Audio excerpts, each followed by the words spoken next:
As you listen to these amazing speakers and their powerful stories, I just want to remind you of the privilege that we all experience who are sitting here.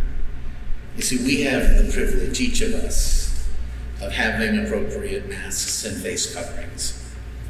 We can all get, if we need to, protective equipment, personal protective equipment.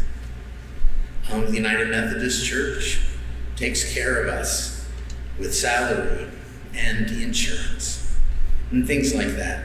You all know the privilege of being able to be protected by unemployment insurance, by disciplined community health professionals, by public health leaders, and by the systems of this country which operate so that you can have that privilege. But there are many in our world.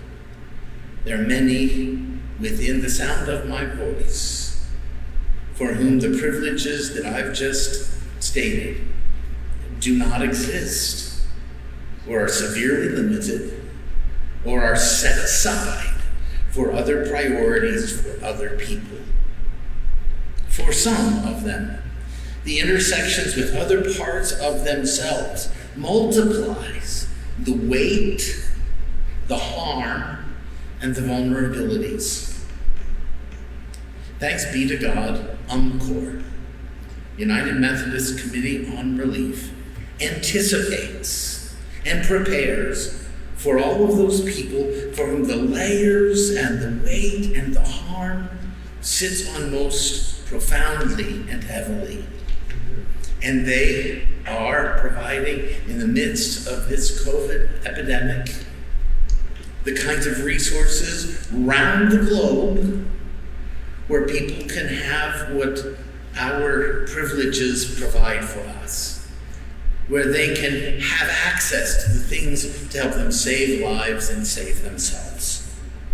In addition, this offering we're about to take is going to go half to UMCOR, United Methodist Committee on Relief, COVID response.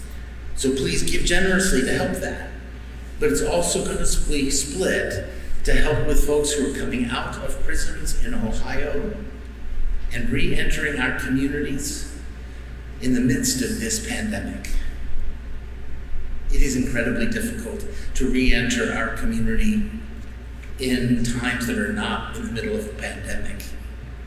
So these layers of vulnerability are increased, multiplied, magnified for those being released now. So the other half of our offering will go to support those men and women as they make that journey so that they can find their way back into community and back into life as our neighbors. All you have to do is give. Use the QR code, write a check and send it to the district office, figure out a way to take an offering at your local church, but give, because it will make a difference.